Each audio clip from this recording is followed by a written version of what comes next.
दर्शकवृन्द नमस्कार, म हुँ विजय भट्टराई। यति बेला म झापा जिल्लाको अर्जुनधारा नगरपालिका 5 मा रहेको छु र एउटा विशेष भिडियो लिएर म आएको छु यति बेला तपाईहरु समक्ष। हामीले हाम्रो जीवनमा, दैनिक जीवनमा जति पनि प्रशासनिक कुराहरू, प्रशासनिक कामहरू गर्छौं र त्यहाँ चाहिँ एउटा अफिसियल कागज प्रमाणपत्रका धेरै कुराहरू हुन्छन्। ती कुराहरू चाहिँ नेपाल सरकारले प्रयोग गर्ने साथसाथै एउटा नेपाली कागजको चाहिँ विश्व बजारमा पनि राम्रो माग रहेको छ। त्यही सम्बन्धीको एउटा उद्योग, यो नेपाली कागज उत्पादन गर्ने एउटा उद्योगमा छु म यति बेला र यहाँ कच्चा पदार्थदेखि एउटा राम्रो ग्रेडको कागज कसरी तयार हुन्छ भन्ने विषयमा अबको क्रममा म यो फ्याक्ट्रीमै पुगेर यहाँ फ्याक्ट्रीका सञ्चालकसँग काम गर्दै गर्नुभएका अरू मानिसहरूसँग पनि यो विषयमा सोधीखोजी गर्नेछु र पुरा जानकारी तपाईलाई दिनेछु। भिडियोमा मसँगै रहनुहोला। विशेष गरी हामीले प्रशासनिक कामहरू गर्दै गर्दाखेरि चाहिँ जन्म दर्ता, विवाह दर्ता, त्यसैगरी मृत्यु दर्ता लगायतका धेरै कुराहरू छन्। सिफारिस लेख्दाका लगायतका कुराहरूमा चाहिँ यो एउटा नेपाली कागज, काँचो कागज भन्ने गरिन्छ, त्यो प्रयोग हुन्छ। विभिन्न बैना बट्टा, घर जग्गा कारोबार गर्दा, मानिसहरूसँग ऋण लिँदा, ऋण दिँदा पनि त्यो एउटा एक किसिमको चाहिँ तमसुक लेख्ने चलन छ। त्यो कागज चाहिँ वास्तवमा कसरी बन्छ भन्ने विषयमा यो भिडियो लिएर म आएको छु र भिडियोलाई पुरा हेर्नुहोला, सेयर गर्नुहोला, सबै सामु पुर्याउनु होला। अब म तपाईलाई पुरा यसको प्रक्रिया देखाउने छु। यहाँ त ठुलो स्टोर रहेछ नि त है सर? यो त मेन हामीले 5 थर इलाम ताप्लेजुङबाट हाम्रो यो हिमाली भेगमा वर्षमा एकचोटि हिउँ पर्ने एरियामा पाइने लोक्ता अथवा अर्गेली हो। यो यसलाई चाहिँ ठ्याक्कै यो वनस्पतिको नाम चाहिँ अर्गेली छ। अर्गेली अथवा अनि अर्को काक्ते भन्छ, दुई प्रकारको हुन्छ। यो अहिले चाहिँ यो अर्गेली हो। यो चाहिँ कस्तो सानो पोथरा हुन्छ कि? सानो पोथरा, हाम्रो सिमाली जस्तो जस्तै सानो सानो पोथरा पोथरा हुन्छ। हजुर, ठुलोमा अब यत्रो यत्रोसम्म यो एउटा साइजको हुन्छ, सानो पोथरा हुन्छ। अनि यसलाई काट्यो भने फेरि पुनः त्यही पोथराबाट उम्रिन्छ। यो चाहिँ वहीँबाट ल्याउनुहुन्छ है? यो हामीले 5 थरबाटै आउँछ। यो 5 थर ताप्लेजुङ इलाम मेन हाम्रो यो झापाको कच्चा पदार्थ पाउने ठाउँ भनेको चाहिँ त्यही हो हैन। यसलाई अब फर्स्टमा अब लगेर यहाँ भिजाउनु पर्छ। जस्तो यो चाहिँ यतिको सुकाएर चाहिँ वही माथिबाटै आउँछ सर? यो सुकाएर माथि हामीले केजीको हिसाबले लिएर आएर यहाँ ल्याएर यो भिजायो। गोदामबाट अब कहाँ आयो सर? गोदामबाट हामीले यसलाई ल्याएर भिजायो। यसलाई 12 घण्टा जति भिजाउनु पर्छ। 12 घण्टा? यसलाई 12 घण्टा भिजाएपछि अनि 12 घण्टा पछाडि बिहान त्यो अब ट्याङ्कीमा त्यो पर देखिएको त्यो ट्याङ्कीमा पकाउनको लागि हाल्यो।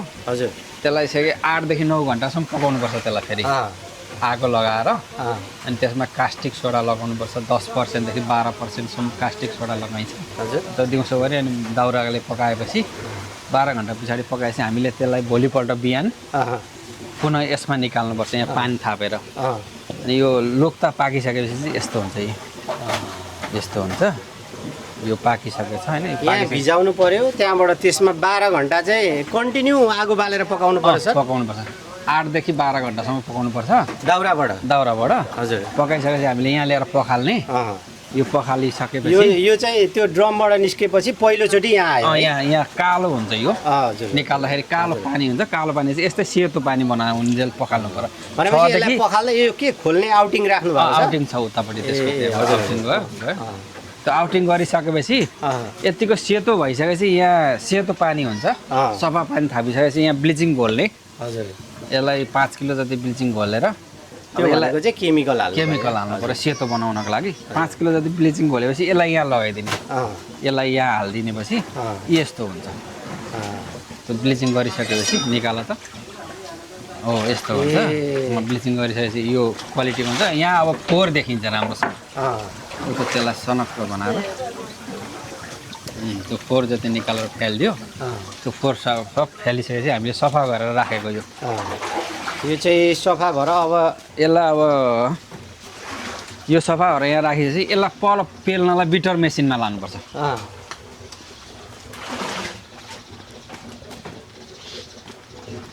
निकै प्रोसेस रहेछ नि सर? प्रोसेस छ नि। यसलाई हामीलाई कन्टिन्यू गर्नलाई 2 देखि 3 दिनसम्म लाग्छ। यसलाई एक लट सुरु बान निकाल्नलाई। त्यो अघि हामीले केलाइसकेर हजुर सफा गरेको चिजलाई फिटेर यस्तो बनाइयो, रुई जस्तै बनाइयो। यो फिट्ने मेसिन हो? फिट्ने मेसिन हो। यो चाहिँ इलेक्ट्रिकबाटै चल्ने होला हैन? यो त मेरो पम्प सिट छ यहाँ। यो मलाई यहाँ लाइनको सुविधा नभएको कारणले पम्प सिट ल्याएँ। किन सर यहाँ लाइन छैन र? 2 फेस दिएको छैन? 2 फेस छ मात्रै छ, 3 फेस छैन। भनेपछि त अलिकति उद्योगीहरुको लागि चाहिँ प्राधिकरणले पनि अलिकति थोरै विचार गर्ने ठाउँ रहेछ यहाँ। विचार गर्ने ठाउँ हो। त्यसलाई अब त्यो पम्प सेटले घुमाएपछि यस्तो मसिनो हुन्छ। अब यो लेदोलाई हामीले यहाँ जम्मा गरेर यसमा जम्मा गरिसकेपछि पर लगेर उहाँ बनाउँदै गरेको ठाउँमा घोल्नुपर्छ। यो चाहिँ दाउराबाट कन्टिन्यू है, अघि भिजाएर 12 घन्टा भिजाएर लगाएको यसलाई पकाउँदै गरेको छ। यो पानीवालाले निस्केर जान्छ, यो कालो हुन्छ कि। अनि पाकिसकेपछि सफा गर्ने ठाउँ अघि देखाइहालेँ मैले।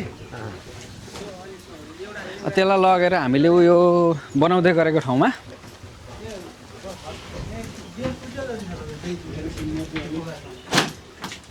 यहाँ ल्याएर घोल्नुपर्छ। यहाँ अहिले यो पानी मात्रै छ होइन।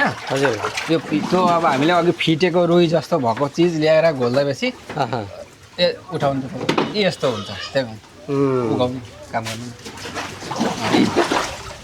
त्यो उहाँबाट त्यो मेसिनबाट फिटेर ल्याएर हालेपछि यस्तो हुन्छ। यस्तो हुन्छ।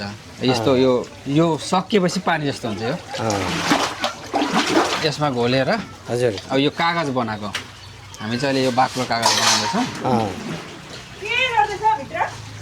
त्यो पल्लो पनि त्यही हो प्रोसेस। एउटै प्रोसेस हो सबै।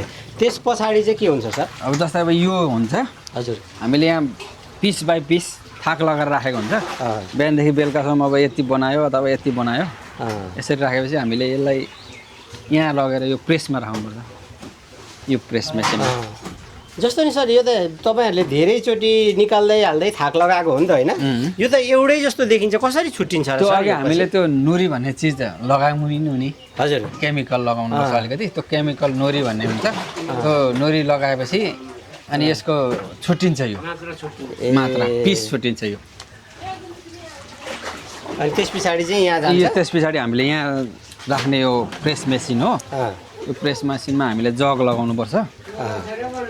यो जगै लगाउने थियो। यो जग राखेर जस्तै अब यो यहाँ राख्यो यसरी नि, त्यसरी राखेर यो घुमाएर यसको 75% यो चाङको पानी चाहिँ निकाल्नुपर्छ थिचेर। थिचेर त्यो थिच्दा पनि यो फेरि टाँसिएर एउटै चाहिँ हुँदैन। यो थिच्दा पनि टाँसिँदा एउटा हुँदैन, यो छुट्टिन्छ। हामीले जुन यो नोरी लगायौँ अघि हामीले, हजुर, त्यो नोरी लगाएपछि यसको पिसको मात्रा छुट्टिन्छ कि। अनि यस पछाडि चाहिँ कहाँ जान्छ यो फेरि? यसको पछाडि अब हामीले त्यो माथि लगेर फेरि टिनमा टाँस्नुपर्छ यसलाई। हामी त सर्लक्क कागज देख्छौँ, प्रोसेस चाहिँ निकै लामो हुन्छ नि यसलाई।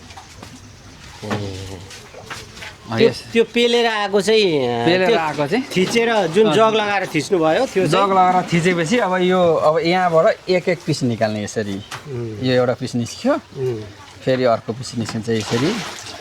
यो टाँसिएर दुईटा आउने सम्भावना यस्तो हुन्छ। यतिको भएपछि अब फेरि नि छुट्टिन्छ, सम्भावना कम्ती नै हुन्छ। यो यसै गरेर छुट्याउनुपर्छ, नहुनेले चाहिँ अलिक छिटो निस्किन्छ। त्यस पछाडि यहाँ पेस्टिङ जस्तो पनि हुन्छ। अब जस्तै अब त्यो एक एक पिस निकालेपछि अब यसमा टिनमा लगाउनुपर्छ। अनि यो चाहिँ लगेर सुकाउने।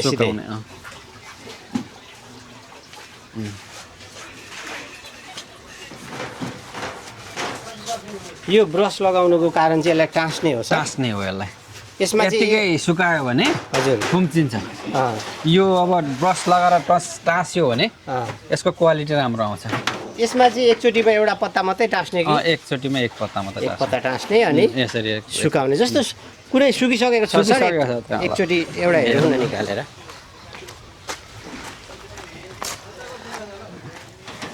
यो सुकिसक्यो। अब यो कति घन्टा जति सुकाउनुपर्छ सर? यो हामीले आधी घन्टा जति सुकाउनु छ। बाक्लो कागज चाहिँ पातलो त 10 देखि 15 मिनटमा सुकिहाल्छ। यो अब यो चाहिँ रेडी भएको माल। यो त धेरै बाक्लो छ त सर। यो हामीले अब चिना बनाउने भन्छ हाम्रो नेपाली भाषामा चाहिँ। हजुर। यो चिना बनाउने पेपर हो यो। यो चाहिँ हामीले जापान चाइना एक्सपोर्ट गर्नको लागि बनाएको पेपर हो यो बाक्लो कागज। यहाँबाट यो विदेश पनि जान्छ है? जान्छ। कुन देश जान्छ सर? यो जापान अनि जर्मन पनि जान्छ। यो जापान जर्मन चाइना भनेको हाम्रो तिब्बतियन प्रान्तमा पनि जान्छ यो चाइनामा। यो नि अब जस्तो नेपालमा त भइहाल्यो होइन, विदेश जाँदाखेरि चाहिँ तपाईँले कसैलाई कुनै सप्लायरबाट जान्छ कि सिधै तपाईँसँगै सम्पर्क? यो हामीले हाम्रो सप्लायरबाटै जान्छ। हामीले यहाँदेखि काठमाडौँ दिन्छौँ। हजुर। अब काठमाडौँ दिएपछि उहाँहरूले कन्ट्याक्ट गरेर अर्को सप्लायरबाट पठाउनुहुन्छ। भनेपछि चाहिँ एउटा त्यो लोकताबाट हामी चाहिँ यो किसान हामी किसान हो। किसान तपाईँहरू चाहिँ एकदम ग्राउन्ड लेभलको उद्योगी पनि हुनुभयो होइन?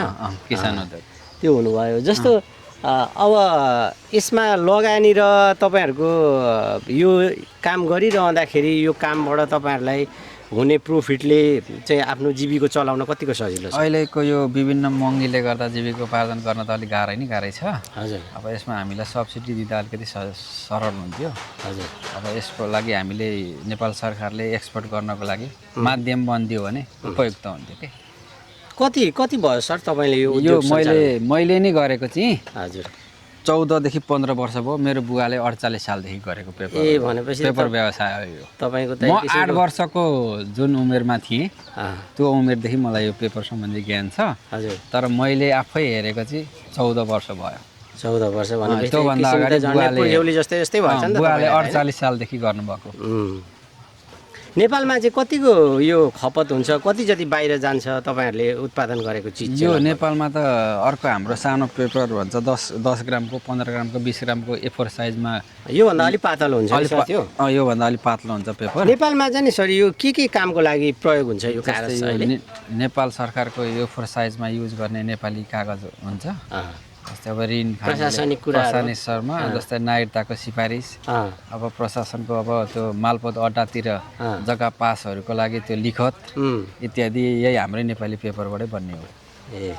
अनि अब ब्याङ्कमा कर्जा खानु पर्यो भने नि यही नेपाली पेपर युज गर्ने हो। तर यो बाक्लो छ, योभन्दा पातलो हुन्छ त्यो पातलो साइजको। जस्तो तपाईँहरूले यो बाक्लो र पातलो त्यो डेन्सिटी छुट्याउने चाहिँ कसरी? त्यो मेसिनै हुन्छ कि यो त अन्दाज हुन्छ? एउटा अन्दाजले नि, अन्दाजले गर्नु यो भनेको प्योर ह्यान्डमेड हो। त्यसले गर्दा एउटा अन्दाजले गर्ने हो। यो 40 ग्रामको पेपर भन्छ। हजुर 40 ग्रामको पेपर भनेको 38 देखि 43-44 ग्रामसम्मको एभरेजमा आउँछ। त्यसरी आउँछ है? त्यसरी आउँछ यो। ल सरको परिचय पनि खुलाइदिनु न। मेरो नाम ईश्वरी नेउपाने हो, बिरतामडेक झापा। उद्योग चाहिँ लक्ष्मी नेपाली कागज उद्योग अर्जुनधारा 5। अर्जुनधारा 5 है। ल